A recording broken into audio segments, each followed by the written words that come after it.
Let's mic आज का अखबार। नमस्कार, लेट्स माइक में आपका स्वागत है। आज का अखबार के साथ मैं राखी जैन। यहाँ हम आपके लिए लेकर आते हैं देश दुनिया के बड़े अखबारों और मीडिया मंचों से सबसे अहम खबरें, विचार और विश्लेषण।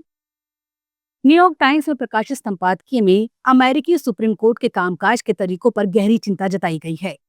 लेख खासतौर पर शैडो डॉकेट यानी कोर्ट के उस आपातकालीन प्रक्रिया की आलोचना करता है जिसमें बिना खुली बहस, बिना दस्तखत और बिना तर्क सार्वजनिक ये फैसले सुनाए जाते हैं। ये तरीका न केवल न्याय की पारदर्शिता को कम करता है, बल्कि निचली अदालतों को भी असमंजस में डाल देता है, क्योंकि उन्हें ये स्पष्ट नहीं होता कि सुप्रीम कोर्ट ने किस आधार पर फैसला दिया।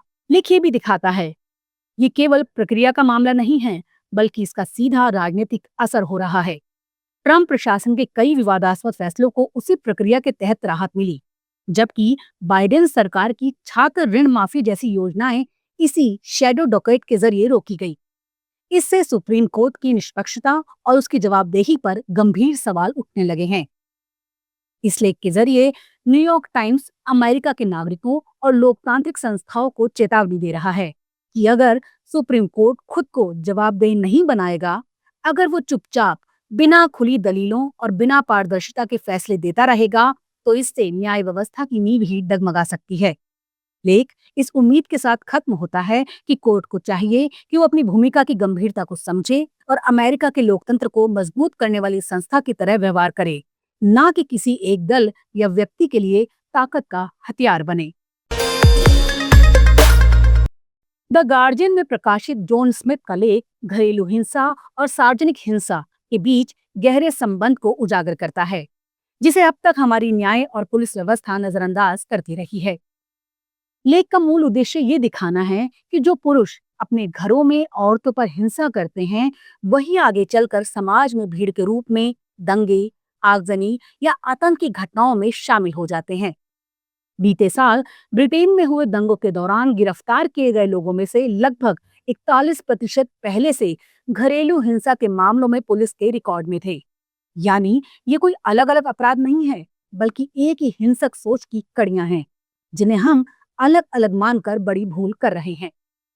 लेख साउथ पोर्ट में 3 बच्चियों की हत्या के बाद हुए तथाकथित विरोध प्रदर्शनों की विडंबना भी उजागर करता है, जहां जिन पुरुषों ने न्याय की मांग करते हुए सड़कों पर हिंसा की, उन्हीं में से कई पहले महिलाओं पर हिंसा के आरोपी रह चुके थे। ये सिर्फ दोहरा मापदंड नहीं, बल्कि एक सामाजिक विडंबना है कि औरतों के लिए खतरा बने लोग न्याय के नाम पर हिंसा कर रहे हैं। लेख में एक अहम बात यह भी उठाई गई है कि घरेलू हिंसा को अब भी हमारी पुलिस और न्याय प्रणाली निजी मामला समझकर अनदेखा कर देती है, जबकि आंकड़े साफ बताते हैं कि यही अपराधी आगे चलकर आतंकवाद, सामूहिक हिंसा और सार्वजनिक हमलों में भी शामिल हो जाते हैं। उदाहरण के तौर पर ब्रिटेन की एक रिसर्च ने बताया कि आतंकवाद के संदिग्धों में भी 39% लोग पहले घरेलू हिंसा से जुड़े मामलों में शामिल रहे हैं। जॉन स्मिथ ये साफ कहना चाहती हैं कि अगर हम घरेलू हिंसा को शुरुआती चेतावनी के तौर पर पहचान लें और अपराधियों को शुरुआत में ही सजा और निगरानी में ले लें, जैसे कि डोमेस्टिक अब्यूजर रजिस्टर बनाया जाए, तो हम आगे की बड़ी हिंसा को टाल सकते हैं। ये लेख एक चेतावनी है कि अगर हम घरेलू हिंसा को गंभीरता से नहीं लेंगे, तो उसका अगला रूप सार्वजनिक हिंसा के रूप में समाज को नुकसान पहुंचाएगा। अल जजीरा में प्रकाशित लेख में बताया गया है कि केनिया में चल रहे जनरेशन जी के आंदोलन को असफल लोकतंत्र का नतीजा मानना गलत होगा। दरअसल यही आंदोलन लोकतंत्र की असली पहचान है। लेख के मुताबिक हालिया विरोध प्रदर्शन उस युवा पीढ़ी का नेतृत्व कर रहे हैं जो करप्शन, आर्थिक न्याय और सत्ता के दमन के खिलाफ खड़ी हो गई है। ये वही आंदोलन है जो बिना किसी राजनीतिक पार्टी या नेता के सहारे सोशल मीडिया, आपसी सहयोग और सड़क पर मौजूदगी के जरिए अपनी बात कह रही है। सरकार इन प्रदर्शनों को अराजकता बताकर दबाने की कोशिश कर रही है, लेकिन लेख कहता है कि ये विरोध लोकतंत्र को तोड़ नहीं रहा, बल्कि उसे नया आकार दे रहा है। लेख 1990 के दशक के उस आंदोलन की याद दिलाता है जब जनता ने राष्ट्रपति डैनियल अरप मोई की तानाशाही के खिलाफ लंबा संघर्ष किया था। उस संघर्ष ने बहुदलीय व्यवस्था, अभिव्यक्ति की आजादी और नागरिक अधिकारों की नींव रखी थी। लेकिन उस समय की सबसे बड़ी भूल ये रही कि नेता बदले गए, सिस्टम नहीं बदला गया। आज की पीढ़ी से उम्मीद है कि वो केवल सत्ता बदलने तक सीमित ना रहे, बल्कि पूरे शोषणकारी ढांचे को चुनौती दे। इस लेख का मूल भाव यही है। केनिया की सड़कों पर उठी आवाजें लोकतंत्र के पतन की नहीं, बल्कि उसके पुनर्जागरण की निशानी है। डॉन में प्रकाशित लेख में पाकिस्तान के स्वात जिले में मदरसे के 3 शिक्षकों द्वारा एक बच्चे फरहान की बेरहमी से की गई पिटाई और मौत की घटना के बहाने पूरे देश में फैले शैक्षिक संस्थानों में होने वाली हिंसा की संस्कृति पर गहरी चिंता जताना है।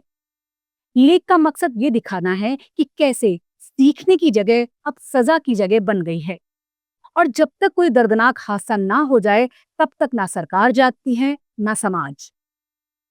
लेख ये भी बताता है कि कैसे कई मदरसे या स्कूल बिना किसी पंजीकरण, निगरानी या जवाबदेही के चल रहे हैं, जहां बच्चों पर हिंसा करने वालों को कोई डर नहीं होता। फरहान के मामले में भी ऐसा ही हुआ। जबरन वापस भेजे जाने के बाद उसे 5 घंटे तक प्रताड़ित किया गया और आखिर में उसकी जान चली गई। लेख सिर्फ इस घटना की निंदा नहीं करता, बल्कि समस्या की जड़ तक जाता है। वो कहता है कि जब समाज ये मानने लगे कि सिखाने के लिए मारना जरूरी है, तब हर बच्चा असुरक्षित हो जाता है, फिर चाहे वो घर में हो या स्कूल में। यहाँ तक कि कई माता पिता भी अपने बच्चों के डर को अनुशासन समझने की भूल करते हैं। लेख जोर देता है कि स्कूल में हिंसा रोकना केवल नारेबाजी से नहीं होगा, बल्कि इसके लिए नीति, प्रशिक्षण, निगरानी और सामाजिक चेतना की जरूरत है। लेख ये भी कहता है कि इस्लाम में भी बच्चों पर दया और करुणा को मूल सिद्धांत माना गया है। फिर क्यों धार्मिक संस्थान, मौलवी और मदरसे इस पर चुप हैं? अब जरूरत है कि वो आगे आएं और खुलकर कहें कि मारपीट ना तो इस्लामी है, ना इंसानी। लेखक सभी प्रांतों से अपील करता है कि वो इस्लामाबाद की तरह कॉर्पोरल पनिशमेंट यानी शारीरिक दंड पर प्रतिबंध लगाने वाला स्पष्ट कानून बनाएं और उसे लागू भी करें। इस लेख का सार यही है कि फरहान की मौत पाकिस्तान के लिए एक चेतावनी है। अगर हम अब भी नहीं जागे, तो ना जाने और कितने बच्चे अपने डर और दर्द के साथ अकेले पड़ जाएंगे। बदलाव की शुरुआत अभी होनी चाहिए, क्योंकि बच्चों का बचपन इंतजार नहीं कर सकता। द वायर का विशेष लेख भारत और नेपाल के रिश्तों की गहराई, इतिहास, संस्कृति और वर्तमान चुनौतियों पर रोशनी डालता है। लेखक ये कहना चाहता है कि भारत और नेपाल का संबंध केवल 2 देशों के बीच का राजनीतिक या कूटनीतिक रिश्ता नहीं है, बल्कि एक साझा आत्मा, साझा इतिहास और साझा भविष्य की साझेदारी है। ये रिश्ता सदियों पुराना है, जब सीमाएं नहीं थीं और परंपराएं, भाषाएं, आस्थाएं और संघर्ष एक दूसरे में रचे बसे थे।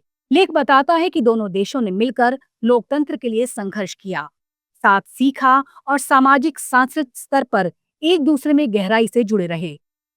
जनकपुर और अयोध्या, लुम्बिनी और बोधगया, नेपाल के नेताओं का भारत में अध्ययन और भारत की आजादी से जुड़े आंदोलनों में भागीदारी, ये सब दिखाता है कि दोनों देशों की आत्माएं एक धरातल पर सांस लेती रही हैं।